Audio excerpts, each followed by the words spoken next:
Bismillahirrahmanirrahim. Assalamualaikum warahmatullahi wabarakatuh. Alhamdulillahilladzi arsala rasulahu bil huda wa dinil haqq liyudhhirahu 'alad dini kullih wa kafa billahi syahida. Asyhadu an la ilaha illallah wa asyhadu anna Muhammadar Rasulullah sallallahu alaihi wasallam wa ala alihi wa sahbihi ajmain. Amma ba'd. Melanjutkan kajian kita Kitabul Ahkam himpunan maaf, ini Kitabul Imarah ya. Kitabul Imarah. Kemarin Kitabul Ahkam, untuk hari ini Kitabul Imarah. Kita buka bersama Kitabul Imarah halaman 28. Bismillahirrahmanirrahim. Haddatsani Zuhair ibn Harbin wa Muhammad bin Musanna jami'an an Yahya al-Qattan. Qala Zuhairun haddatsana Yahya ibn Sa'idin an Ubaidillah akhbarani Khubayb ibnu Abdurrahman an Hafiz bin Asim an Abi Hurairah an Nabi sallallahu alaihi wasallam qala sab'atun yuzlimuhumullahu yaumal qiyamah fi dhillihi yauma la dhilla illa dhilluhu al-imamul adil. Jadi Rasulullah sallallahu alaihi wasallam beliau menjelaskan bahwa ada 7 golongan, 7 kelompok yang mana 7 kelompok ini oleh Allah nanti di hari kiamat akan diberikan naungan, di mana hari itu tidak ada naungan sama sekali. Itu ketika hari kiamat, pas waktu matahari didekatkan, didekatkan dan manusia tenggelam dengan keringat mereka sendiri. Itu keringat itu sesuai amal mereka waktu di dunia. Nah, ini orang yang mendapatkan naungan Allah dari sinar matahari itu, berarti orang tersebut merupakan orang yang dipilih mendapatkan keutamaan yang besar. Ini bukan sekedar pahala biasa, tapi perlindungan langsung dari Allah Subhanahu wa taala di hari yang paling dahsyat. Makanya Imam Nawawi ketika mentafsirkan hadis ini, beliau menjelaskan hadis ini menunjukkan keutamaan dari amal-amal tersebut dan besarnya pahala bagi pelaku amal tersebut. Yang pertama siapa? Yang pertama yaitu al-imamul adil, seorang imam yang adil. Imam yang adil, dia adalah pemimpin dari suatu negara atau hakim atau siapapun yang memiliki kekuasaan dan amanah. Adil itu artinya menempatkan sesuatu pada tempatnya. Itu adil, menempatkan sesuatu pada tempatnya, tidak zalim. Nah, ini kenapa disebut yang pertama, Imamul Adil disebut yang pertama, karena keadilan dari seorang pemimpin itu berdampak luas bagi rakyat, bagi masyarakat. Makanya Ibnu Hajar Al-Asqalani itu juga menjelaskan hadis ini, imam adil itu didahulukan karena besarnya manfaat keadilannya bagi orang banyak. Yang kedua yaitu syabun nasya'a fi ibadatillah, seorang pemuda yang tumbuh di dalam ibadah kepada Allah. Kita tahu bahwa seorang pemuda, masa-masa muda adalah masa yang kuat syahwatnya, besar godaannya. Nah, jika di masa ini seorang pemuda itu ternyata memilih menundukkan syahwatnya dan dia taat kepada Allah, maka ini bukti dari kejujuran iman, sudukul iman, kejujuran iman. Kekuatan melawan hawa nafsu, mujahadahnya dia melawan hawa nafsu itu terkalahkan dengan imannya kepada Allah. Makanya seorang ulama salaf itu menjelaskan ibadah di masa muda itu jauh lebih berat dan pahalanya lebih besar. Karena syahwatnya, cobaannya, godaannya itu sangat luar biasa, tapi dia memilih ibadah kepada Allah. Yang ketiga yaitu warajulun qalbuhu mu'allaqun fil masajid. Seorang laki-laki yang hatinya terpaut dengan masjid. Ini maknanya bukan, ashabul masjid, artinya tinggal di masjid itu tidak, tapi dia menggantungkan hatinya di masjid itu ketika ada misalnya ada panggilan sholat berjamaah, sholat Jumat, dia selalu rindu untuk melaksanakan sholat berjamaah di masjid. Setelah keluar dari masjid, hatinya ingin kembali kembali lagi ke masjid. Ini ciri kuatnya seorang laki-laki itu iman pada Allah, cintanya dia kepada ibadah yang wajib. Yang keempat, warujulani tahabba fillahi ijtama'a alaihi wa tafarraqa alaihi. Dua orang yang saling mencintai karena Allah. Dia bersama juga karena Allah, berpisah pun juga karena Allah. Cintanya ini bukan karena harta, bukan karena dunia, tapi cintanya itu karena iman dan ketaatan, satu visi, satu misi. Mereka berkumpul itu karena Allah, berpisah juga karena Allah. Ini dalil bahwa ukhuwah karena akidah, kita dikumpulkan karena satu akidah itu adalah ibadah. Saling mencintai, saling mengingatkan untuk ibadah kepada Allah. Ini merupakan ibadah, diberikan pahala oleh Allah. Dimasukkan pada kelompok yang dinaungi di hari kiamat. Yang kelima adalah warajulun da'athum ra'atun dzatu mansibin wa jamalin faqala inni akhafullah. Yang kelima adalah seorang laki-laki yang dia menolak zina karena takut kepada Allah. Ini perhatikan, seorang laki-laki dia diberikan ujian, didatangi oleh wanita yang dzatu mansibin wa jamalin. Wanita itu punya pangkat, kedudukan, juga mempunyai kecantikan. Kemudian perempuan itu mengajak laki-laki ini untuk berbuat zina. Secara naluri manusia ketika ada seseorang yang cantik dan dia seorang pemuda yang syahwatnya lagi tinggi-tingginya, ketika diajak zina maka ke ketaatannya kepada Allah ini akan pudar, tapi dia tetap memilih ini akhafullah, saya takut kepada Allah. Ini puncak dari takwa, puncak dari kejujuran pada iman, dan puncak dari bahwa Allah itu mengawasi dia. Maka Ibnu Qayyim Al-Jauziyah itu menjelaskan termasuk jihad yang paling besar yaitu ketika berjihad melawan hawa nafsu. Ini luar biasa ini kelompok yang kelima ini. Ketika ada seorang perempuan cantik mengajak dia zina, tapi dia masih memilih Allah daripada memilih egonya atau syahwatnya. Yang keenam yaitu warajulun tasaddaqa bisadaqatin fa akhfaha hatta la ta'lam yaminuhu ma tunfiqu shimaluhu. Seseorang yang bersedekah secara sembunyi-sembunyi.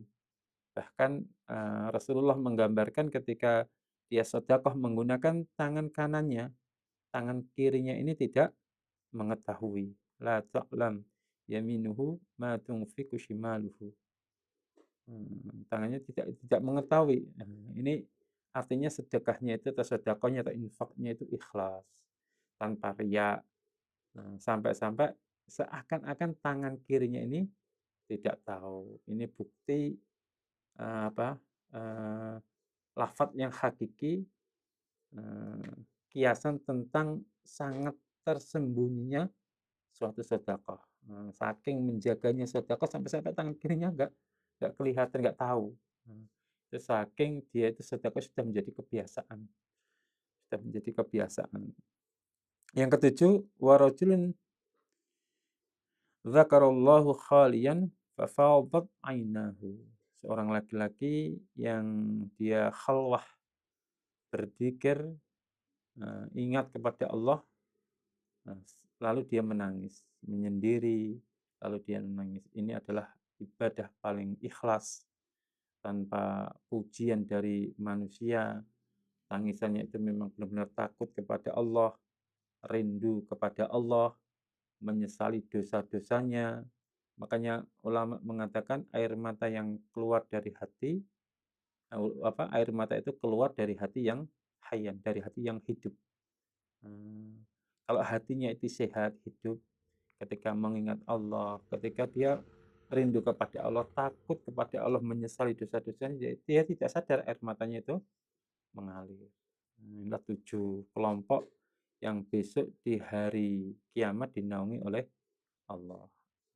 Faedah fikihnya apa? Tarbiyahnya itu apa? Yang pertama itu kita dalam hadis ini kita diajak untuk ikhlas di dalam semua amal.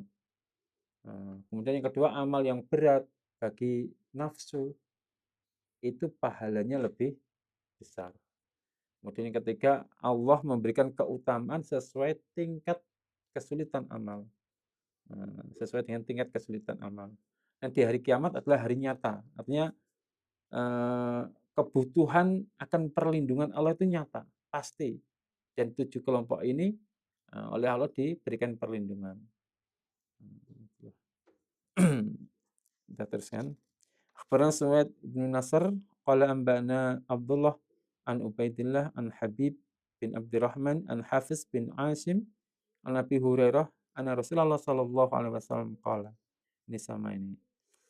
Sab'atun yudlimuhumullahu ya azza wa jal yaumal qiyamah yauma la dhilla illa dhilluhu imamun adil wa syabun nasha'a fi ibadatillah azza wa jal wa rajulun dzakarallaha fi khala' fafadat aynahu wa rajulun kana qalbuhu mu'allaqan fil masjid wa rajulani tahabba fillah azza wa jal wa rajulun da'athum ra'atun dhatu mansibin wa jamal ila nafsiha faqala inni akhafullah azza wa jal wa rajulun tasaddaqa bi sadaqatin fa akhfaha hatta la ta'lam shimaluhu ma sana'at yaminuh. Ini sama ini.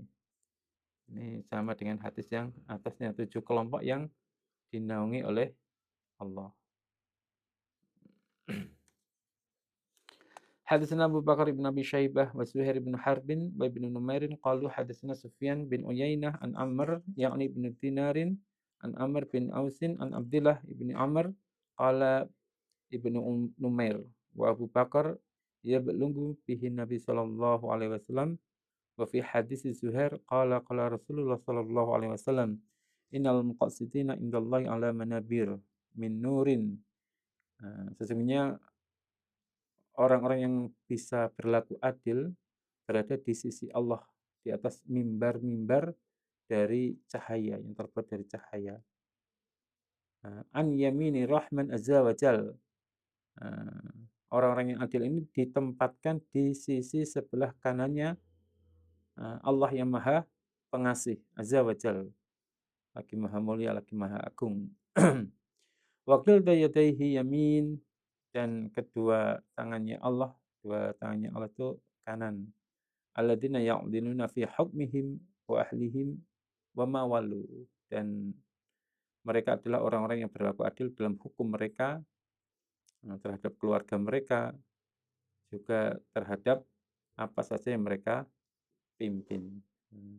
Al-Muqassitun itu Imam Nawawi menjelaskan al-muqassitu huwal adil alladzi yu'ti kulladzi haqqin haqqahu.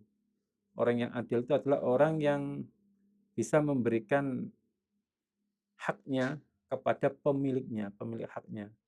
Jadi keadilan di sini bukan hanya mencakup hukum negara saja, tapi mencakup keputusan, sikap, amanah, dan kepemimpinan dalam bentuk apapun.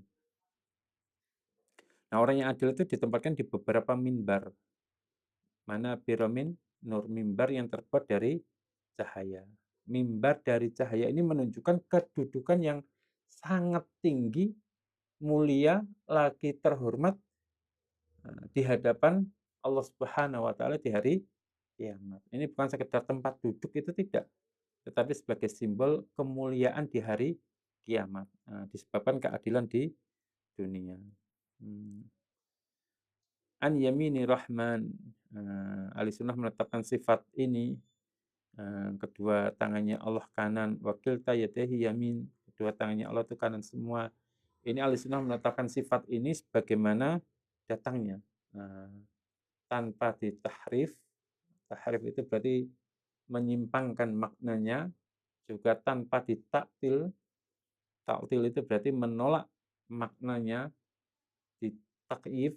Takyif itu kaifa kaifya, dia tidak mengatakan membagaimanakan tangannya itu bagaimana, juga tidak ditamsil. Tamsil itu penyerupaan, diserupakan dengan manusia. Nah, orang-orang yang adil, kata Rasulullah di sini, alladzina ya'diluna fi hukmihim wa ahlihim wa mawalu. Jadi orang yang adil, ruang lingkup keadilan dalam hadis ini ada 3 medan, 3 wilayah. Yang pertama, fi hukmihim, itu menjelaskan bahwa seorang hakim, pemimpin, atau apa, memberikan putusan keadilan itu harus benar-benar adil di dalam hukumnya. 3 medan keadilan di dalam hukumnya, berarti seorang hakim ini harus adil, harus adil. Pemimpin, hakim, qadhi itu harus adil. Kemudian wa ahlihim, kemudian memberikan kepada keluarganya. Kepada keluarganya, seorang imam yang ada di keluarganya berarti seorang ayah, orang tua. Ayah itu harus adil kepada istri dan anak-anaknya. Orang tua tidak boleh pilih kasih, tidak boleh pilih kasih, tidak zalim. Suami pun juga tidak boleh pilih kasih. Terkadang seorang suami, orang tuanya itu masih dalam keadaan fakir dan dia diberikan kekayaan, dia lebih condong kepada istrinya daripada menafkahi orang tuanya yang dalam keadaan fakir. Ini berarti tidak adil, karena orang tua yang dalam keadaan fakir itu masih menjadi tanggung jawab anaknya ketika anaknya ini dalam keadaan mampu. Kemudian yang lebih umum lagi, fima walu, wama walu, dalam amanah dan tanggung jawab.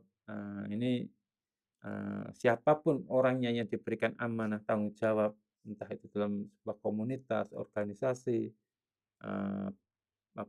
pondok, bisnis, pesantren, sekolahan, itu harus adil. Karena keadilan itu adalah kewajiban syar'i. Itu berlaku adil itu hukumnya wajib. Dan kebalikannya berlaku zalim, baik kecil ataupun besar, maka hukumnya haram. Jadi keadilan itu tidak identik dengan keras. Adil itu bukan kejam. Adil itu bukan mengikuti hawa nafsu. Adil itu bukan mengikuti, tapi adil itu mengikuti kebenaran, walaupun pahit. Intinya seperti itu. Adil itu tidak kejam, tidak mengikuti hawa nafsu, tapi yang jadi barometer keadilan, dia mengikuti kebenaran, walaupun hasilnya ini pahit. Akhbarana Qutaibah bin Sa'idin qala hadatsana Sufyan an Amr wa anba'ana Muhammad bin Adam bin Sulaiman an Ibnu Mubarak an Sufyan ibn Yainah an Amr bin Dinarin an Amr bin Aus an Abdullah bin Amr bin As an Nabi sallallahu alaihi wasallam. Qala bersabda siapa Nabi, innal muqsitina indallahi ta'ala ala manabira min nurin, sama seperti atas ini. Ala yamini rahman alladziina ya'diluna fi hukmihim wa ahlihim wa ma wallu. Qala Muhammad fi hadisihi wa qilta yaday yamin. Sama seperti hadis sebelumnya. Babu uqubatil imam al-ja'ir wal hathi ala rifqi fir ra'iyah. Bab di sini menjelaskan tentang siksanya seorang imam yang menyimpang. Dan bab di sini juga mengajak seorang pengatur agar berlaku kasih sayang kepada rakyatnya, para imam, para tokoh, para pemimpin, supaya memberikan rasa nyaman kepada rakyatnya. Hadatsana Abu Nuaimin hadatsana Abu Ashhab anil Hasan anna Ubaidallah bin Ziyadin ada Naqila bin Yasarin fi mardihi. Suatu saat si Ubaidillah bin Ziyad ini mengunjungi Maqil ketika dia sakit. alladzi mata fihi. Eee, mengunyah ketika dia sakit, pada saat itu menjelang matinya. Matinya Maqil itu karena sakitnya ini. Faqala lahu Maqil, "Inni muhadditsuka hadisan sami'tuhu min Rasulillah sallallahu alaihi wasallam. Sami'tu an-nabiy sallallahu alaihi wasallam." Saya akan menceritakan kepada kalian suatu hadis yang saya dengar langsung dari Rasulullah sallallahu alaihi wasallam. Saya mendengar bahwa Rasulullah sallallahu alaihi wasallam bersabda, "Ma min 'abdin, istar'ahu Allahu ra'iyatan, falam yakhudhaha binasihatin illa lam yajidi raihatan al-jannah." Tidak ada seorang hamba tidak ada seorang hamba yang Allah jadikan sebagai pengurus, sebagai pemimpin dari rakyat, dari suatu rakyat, kemudian dia tidak mengurus mereka dengan nasihat. Maka, pemimpin seperti ini tidak akan menjumpai baunya surga. Istar'ahullahu ra'iyatan. Istar'ahullahu ra'iyatan. Itu maknanya para ulama menjelaskan, istir'a itu artinya Allah memberikan amanah kepada dia lewat kepemimpinan. Ra'iyah. Ra'iyah itu mencakup kepemimpinan atas negara, negara atas rakyatnya, amir atas pasukannya. Makanya amir itu kan bisa amir pasukan, amir panglima perang. Nah, kalau amir itu bisa bisa eee, susunannya bisa sampai ke bawah. Bedanya amir dengan ulil amri itu, eee, ketika pemimpin pemimpin orang Islam yang jadi pimpinan di negaranya adalah kaum muslimin, maka otomatis dia sebagai amir, sebagai amir. Dan bawahannya ini juga sebagai ulil amri, dan dia juga sebagai ulil amri, orang yang ditaati, bawahannya. Tapi ketika pimpinan dari suatu negara itu, bukanlah dari orang iman, eee, maka dia tidak disebut sebagai ulil amri. Karena ulil amri ini cakupannya lebih khusus, khusus meramut perkaranya orang iman saja. Eee, Khusus meramut perkara orang iman saja. Sedangkan pimpinan negara, ketika yang jadi pimpinan negara ini bukanlah orang iman, bukan orang Islam, maka yang kita taati adalah sebatas pengaturan, dunia saja, aturan administrasi saja, bukan masalah agama. Makanya di sini dijelaskan oleh, seorang ulama, amir itu bisa banyak, yang disebut ulul amr itu bisa banyak, disebut amir, pasukan perang, panglimanya itu juga disebut sebagai amir. Bahkan ulama pun juga disebut sebagai amir. Sama seperti imam imam atau amirul hadis, hadis sahih. Siapa itu? Imam Bukhari. Itu imam hadis, sebagai amir, tokohnya, pemimpinnya dari hadis. Nah, di sini yang disampaikan oleh Rasulullah, setiap orang diberikan amanah mengatur mengatur hamba, mengatur orang lain, seperti, seorang pemimpin negara mengatur rakyatnya, atau orang tua mengatur anak-anaknya, kepala keluarga mengatur anak dan istrinya, bahkan pemimpinan dari yang lebih bawah lagi, lembaga mengatur bawahannya. Nah, ini semuanya kalau dia sudah diberikan amanah tugas, tapi dia tidak mau memberikan contoh yang baik dan tidak mau menasehati, bawahannya, orang seperti ini oleh Allah tidak diberikan, eee, tidak bisa mencium baunya surga, artinya tidak masuk surga. Mmm, Afalam yutauha binasihah, itu Imam, Ibnu Hajar Al-Asqalani itu menjelaskan bahwa yang dimaksud dengan nasihat di sini mencakup keadilan, amanah, perhatian, menjaga hak, dan menjauhkan dari kezaliman. Bukan sekedar menasehati saja, menasehati dengan lisan saja, tapi menjalankan kepemimpinan dengan jujur dan tanggung jawab.